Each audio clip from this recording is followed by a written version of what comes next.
done right now by Labour, but there's less than 3 or 4 short years ago. This will make an impact at the election.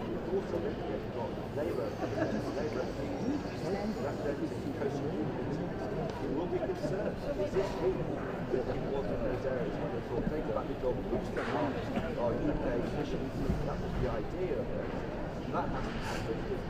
Franklin Day on Labour, Ukraine happened, COVID happened. Well, very way, I think, the argument that the Tory government said that the counter living what Brexit meant to be, it has never happened yet. Is that the reason to water it down to where we sit today? That's the big debate. The government decided they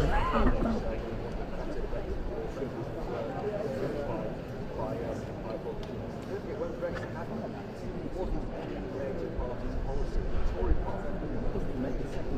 So was the job for officials. They don't want that. That's what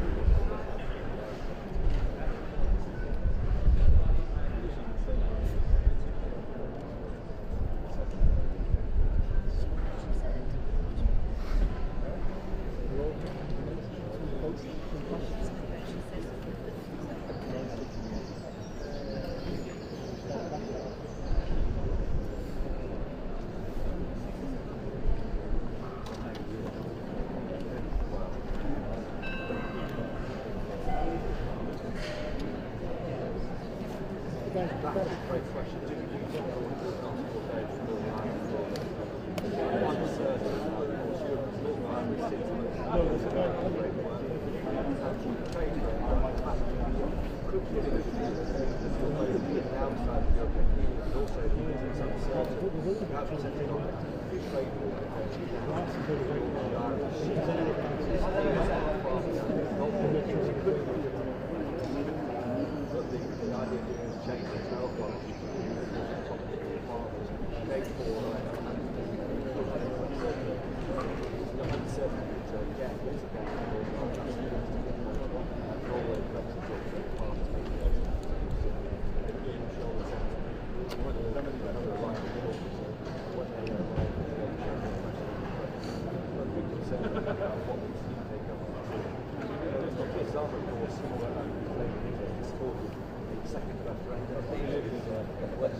Totally your cost.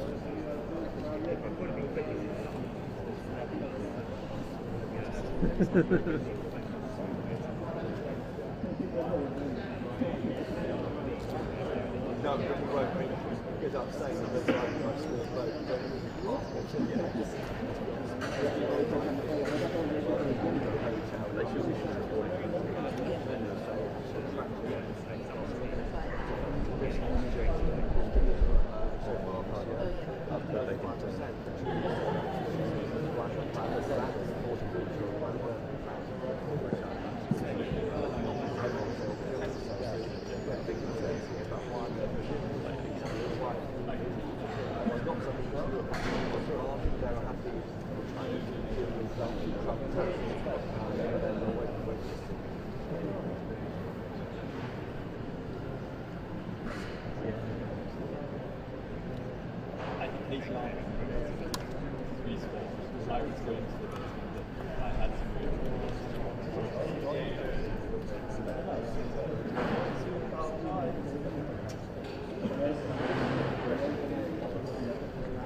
that's right, and you have no actual detail of what that meant until today. So back in the day, social deal, social alignment, better working conditions, was all people voted for. So I'm not surprised people are furious because it's the first time we've seen any detail of what that pledge meant. And that debate will rage throughout the week with the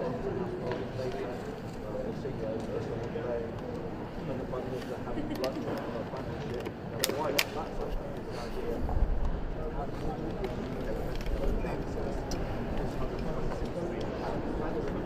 as to this fact, that has to happen to read the capital over my hand show maybe some information about that. I'm not sure what I understand. You don't need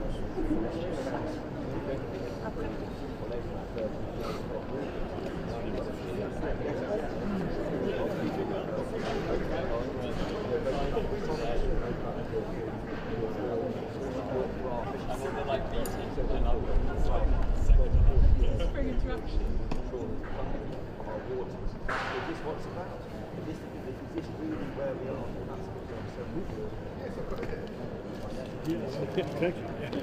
Or head down. If they get the ball, we're dead.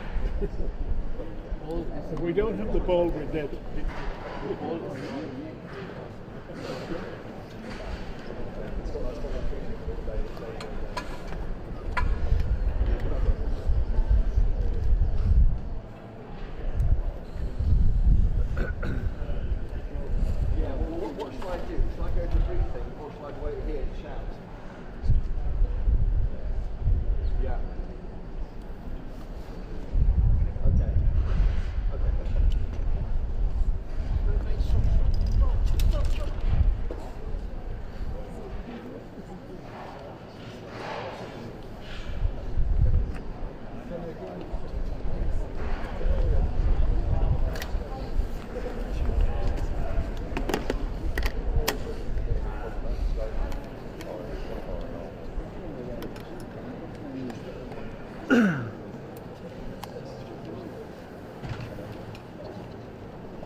Let's get it right. 1 step at a time.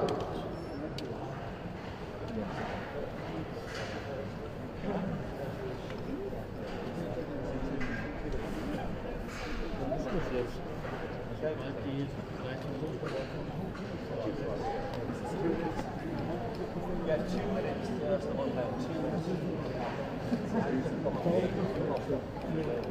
2 minutes.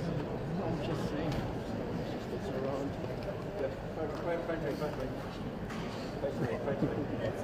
2 minutes. It's only cost us. We're in the same car. I'll wait on it. What's on here? Hard to use.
welcome back. I'm looking at that show at the festival of Rain, about the ride in the same car. Antonio Costa over two officials of the European Union.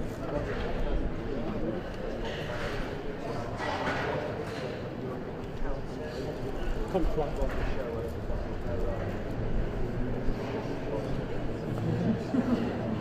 Do you understand that the UK flag of the European Union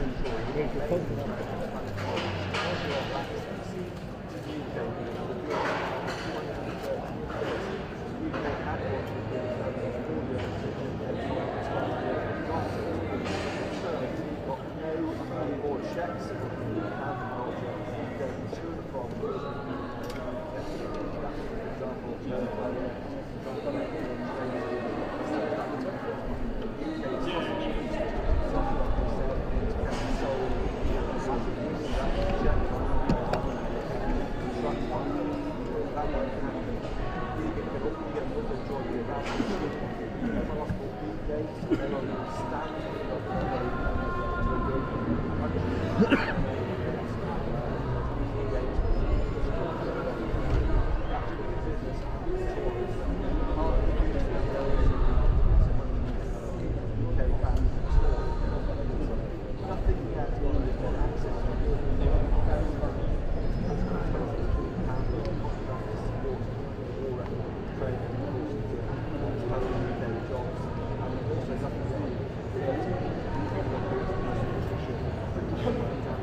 Mr. Costa, have you sold out UK fishermen? Ursula von der Leyen, is it a sellout for UK fishermen? Have you sold out Brexit, Sir Keir Starmer? Is this what Britain's voted for last July, Sir Keir Starmer? This is a Brexit surrender bid for so many people. Why are you doing a deal that sells fishermen down the river? Why is this happening?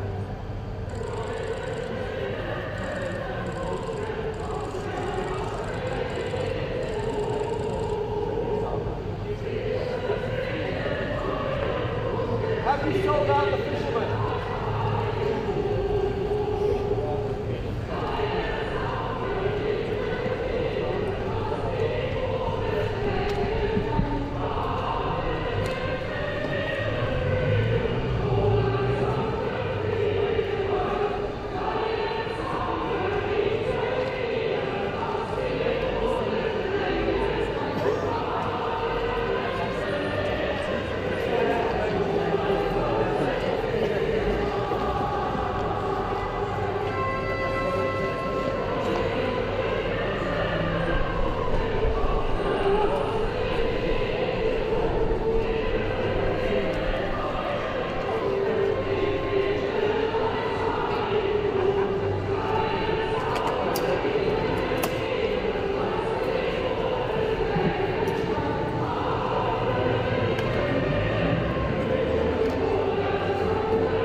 Is any other countries leader there?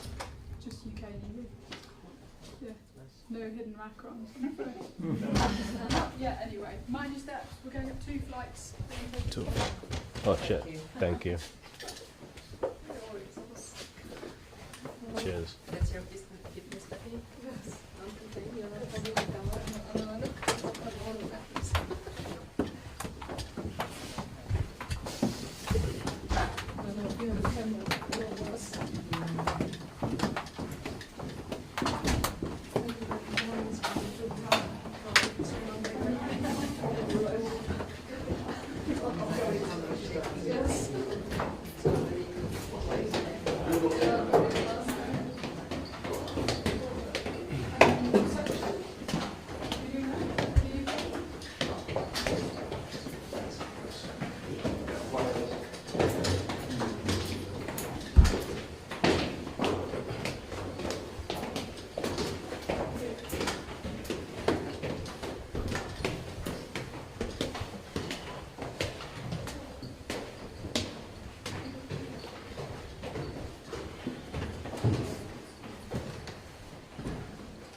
We'll move a bit closer in a second.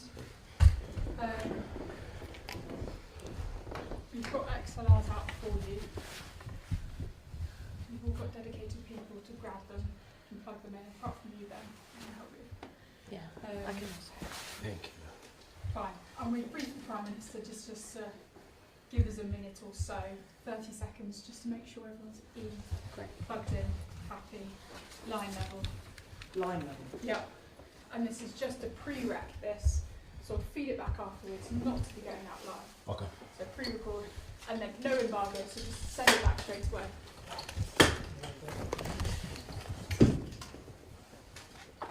What time do you start? Bang on the... Yeah. How long can you have? How long? In the room? Amazing. Too much. Or less, yeah. I'm with you. Yeah. Oh, it's nice light.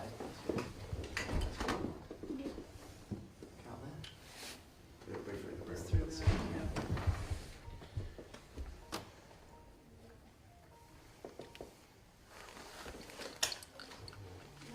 So we can send that straight away. No. It's going to try. No, it's she it's says it's probably a 2-hour up, thing. but Yeah, but she- then she in any said once case, you send it back, it's not going. It's not going to apply. It's pre-record, Oh, so I can always fit it. I think what she was saying was Pre-rec, but send it out straight away. It should There's work. no I think it's Yeah. up to 1.8 meg now. 1800 meg. It's going up to 2000. If you keep a look at it, keep an eye on it. It's picking up, isn't it? Like the 3.2. I guess we'll send it up right. with the live view after. So you're going to grab the Sorry? XLR We'll cable. send Because it we're not after from there, the live we are view. holding- With the we're live view, I holding think room, that's so probably. that's not it. You've got good signal now. No, can't show. Not- Can't show. Not supposed. There's nothing not to to, see yeah. because we're in a corner She said not to waiting go be let live. in. If you follow me, It won't. I can show you the room, and perhaps let's put tripods down, but take cameras with you, Amazing. and then everyone's sort of happy in position. Great.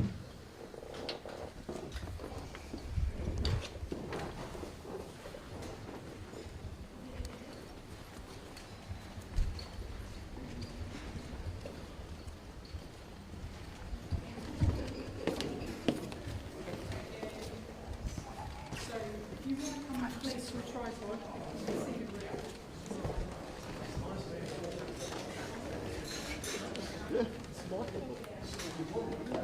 Exactly, so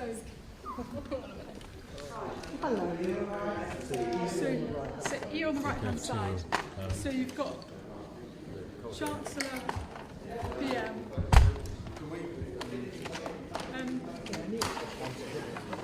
and Jason King. Happy for you if you want to move around a bit. So basically, Chancellor, If you can avoid VDL, going and behind. Costa will both speak. So just So basically, Could you do that with them?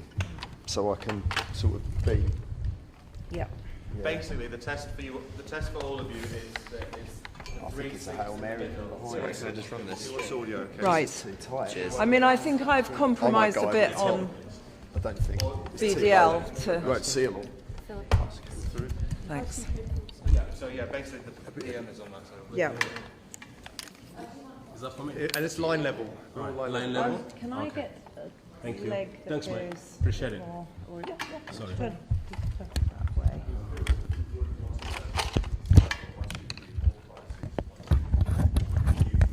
Aren't on mute, so we'll cut off automatically. Everyone happy with the audio? 1, 2, 3, 4. Hang on a second, sir. Hang on. 1, 2. A second.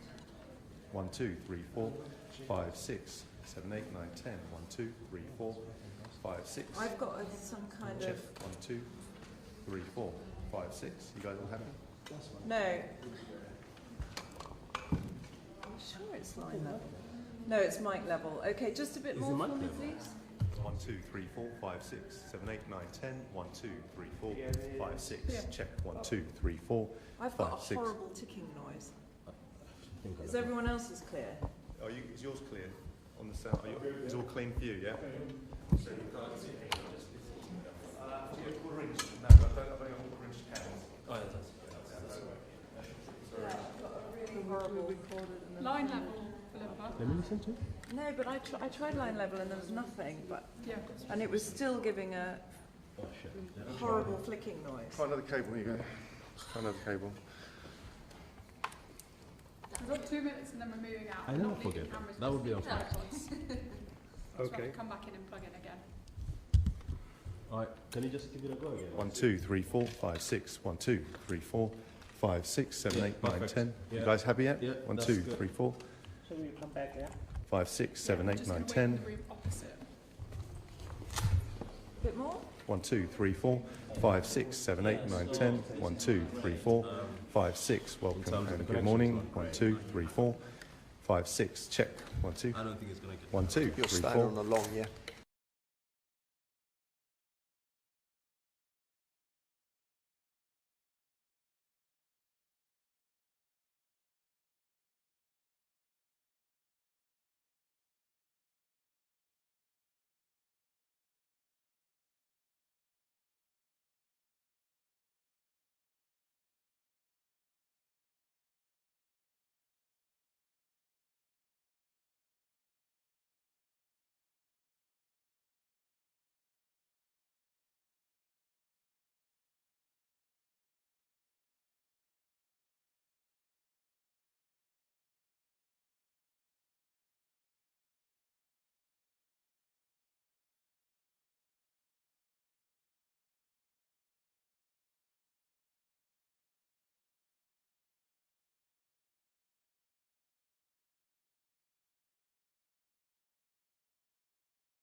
Is that better? It's so bad.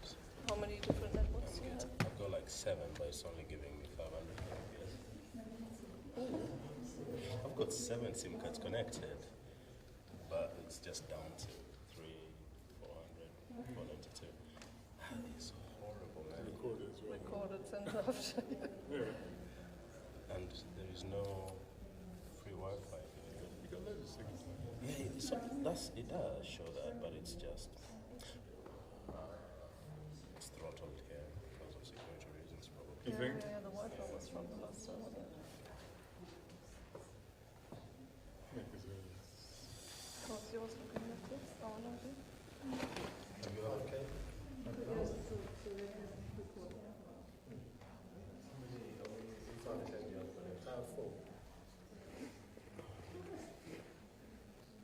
You sure that you're not throttling it here? Are you on colour, boss? I just don't know why it's like that. Okay. You got right. Good. You good? Yeah. What was it? I don't even know.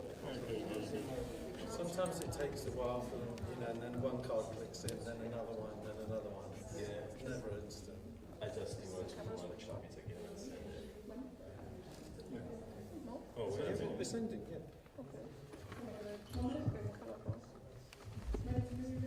Yes. Yes. Yes.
another photographer.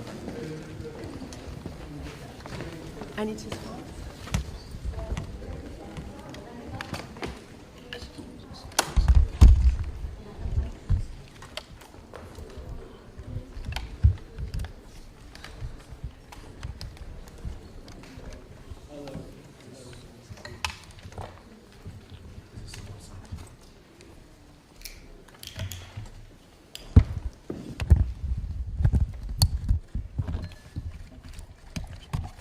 Well, good morning everyone and welcome to London. The sun is just coming out. Antonio, Ursula, Kaya, Marosh, it's a pleasure to have you with us alongside Rachel, David and Nick. This is the first UK-EU summit. And it marks a new era in our relationship. And it's really good that we're able to meet around this table for this summit, the first of what will be of many summits as we progress through this new era. We on this side are following through on what the British public voted for last year, and the mission of this government to deliver security and renewal for our country and improve the lives of working people. In uncertain times and a new era for defence, security and trade, we will do that by strengthening our relationships with allies around the world, including, of course, with Europe. So that is what today is all about, moving on from stale old debates, looking forward, not backwards, focusing on what we can do together to deliver in the national interest. We are agreeing a new strategic partnership, fit for our times, providing real, tangible benefits on security, irregular migration, energy prices, agri-food, trade and more, bringing down bills, creating jobs and protecting our borders. We've delivered this progress through hard work together at every level. Our teams have identified the areas where we can make a real difference while protecting our sovereignty and independence. And I want to thank the negotiating teams on both sides. And I want to thank all of you for your engagement on this. The documents that we have before us today represent a strong package that will benefit all of our peoples. So this is an important moment. We must now move swiftly together on the detailed work to make these plans a reality. Thank you very much. And Antonio, if I could pass over to you for opening remarks. Dear David, dear Keir, thank you very much for your warm welcome with Rachel, David and Nick. And for us it's a great pleasure to be here. This is our first summit since Brexit, and the United Kingdom and the European Union are looking forward, not looking back.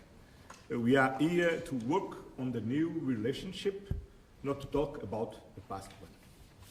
The United Kingdom and the European Union are reconnecting with purpose, the security of our citizens, the prosperity of our economies, and the defense of peace in Europe and beyond. These three priorities that will guide our work today. Our shared values inspire us to address together our common challenges. We are stronger than we act together. To support Ukraine, to stabilize and strengthen our transatlantic alliance, to protect free trade, multilateralism, and an international rules-based order. Today, we are building a new partnership, a new strategic partnership, based on the renewed agenda for cooperation, which Ursula will develop on. Thank you. Thank you so much. Yes, thank you very much, Keir, for hosting us here for the first ever EU-UK summit. Indeed, this is a big day because we are now turning the page and opening a new chapter. A new chapter that is so important in these times because we see the rise of geopolitical tensions, but we are like-minded. We share values. We know that we work shoulder by shoulder, hand in hand, when it's really coming to crisis and difficult moments. So we should use this moment also with this first summit to develop a roadmap, which is on the table here. It's an amazing, comprehensive roadmap that we have, looking at security and defense together, but also looking at the whole economic cooperation that we have, and most importantly, people-to-people contact. So very much looking forward to the summit. Thank you very much again for hosting us here. Thank you very much. Thank you very much. Thank you. Thank you, everyone.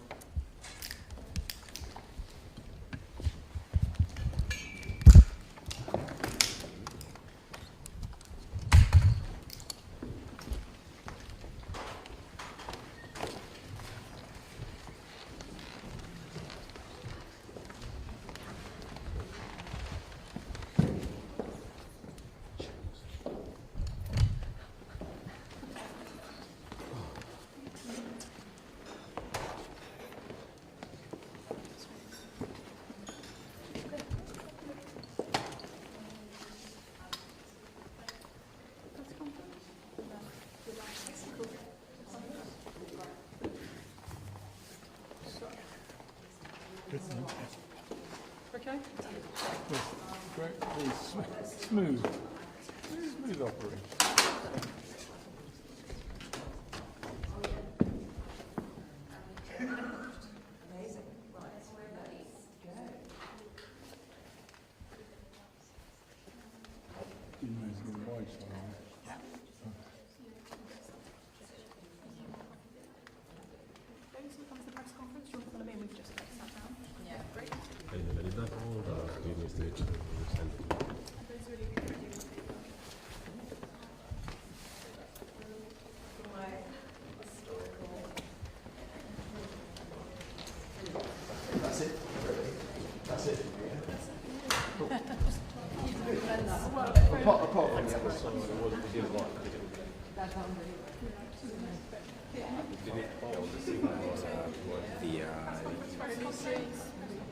You follow me.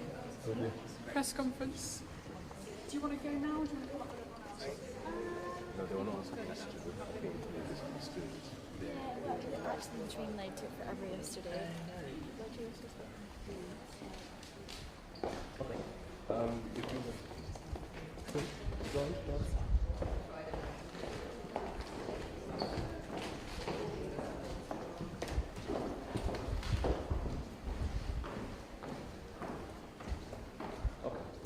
Cool. All right. Bye.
Antonio, Ursula, Kaya, Marosh, it's a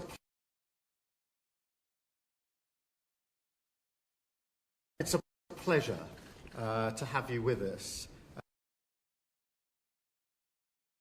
alongside Rachel, David and Nick.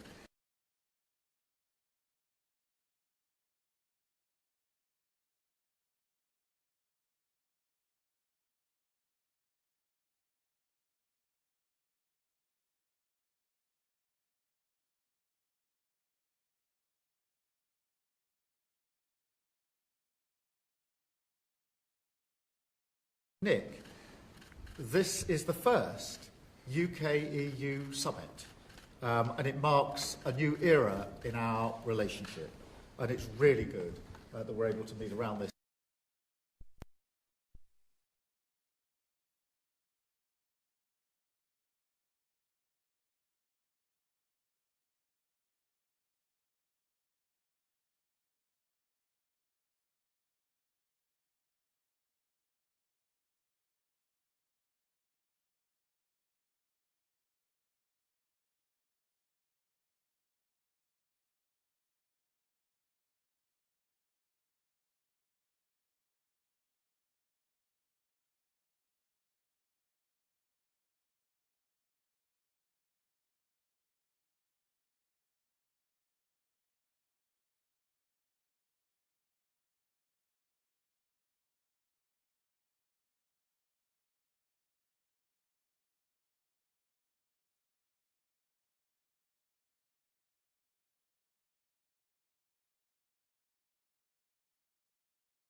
Oh, sorry.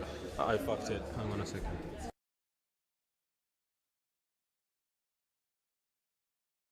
Around this table for this summit, the first of what will be of many summits as we progress through this new era. We on this side are following through on what the British public voted for last year and the mission of this government to deliver security and renewal for our country and improve the lives of working people. In uncertain times and a new era for defence, security and trade, we will do that by strengthening our relationships with allies around the world, including, of course, with Europe. So that is what today is all about, moving on from stale old debates, looking forward, not backwards, focusing on what we can do together to deliver in the national interest. We are agreeing a new strategic partnership, fit for our times, providing real, tangible benefits on security, irregular migration, energy prices, agri-food, trade and more, bringing down bills, creating jobs and protecting our borders. We've delivered this progress through hard work together at every level. Our teams have identified the areas where we can make a real difference while protecting our sovereignty and independence. And I want to thank the negotiating teams on both sides. And I want to thank all of you for your engagement. Represent a strong package that will benefit all of our peoples. So this is an important moment. We must now move swiftly together on the detailed work to make these plans a reality. Thank you very much, and Antonio, if I could pass over to you for opening remarks. Dear David, dear Keir, thank you very much for your warm welcome with Rachel, David and Nick. And for us it's a great pleasure to be here. This is our first summit since Brexit, and the United Kingdom and the European Union are looking forward, not looking back. We are here to work on the new relationship, not to talk about the past one. The United Kingdom and the European Union are reconnecting with purpose. The security of our citizens, the prosperity of our economies, and the defense of peace in Europe and beyond. These three priorities that will guide our work today. Our shared values inspire us to address together our common challenges. We are stronger than we act together. To support Ukraine, to stabilize and strengthen our transatlantic alliance, to protect free trade, multilateralism and an international rules-based order. Today we are building a new partnership, a new strategic partnership, based on the renewed agenda for cooperation, which Ursula will develop on. Thank you. Thank you so much. Yes, thank you very much, Keir, for hosting us here for the first ever EU-UK summit. Indeed, this is a big day because we are now turning the page and opening a new chapter. A new chapter that is so important in these times because we see the rise of geopolitical tensions, but we are like-minded. We share the same values. We know that we work shoulder by shoulder, hand in hand, when it's really coming to crisis and difficult moments. So we should use this moment also with this first summit to develop a roadmap, which is on the table here. It's an amazing, comprehensive roadmap that we have, looking at security and defense together, but also looking at the whole economic cooperation that we have, and most importantly, people-to-people contact. So very much looking forward to the summit. Thank you very much again for hosting us here. Thank you very much. Thank you very much. Thank you. Thank you, everyone.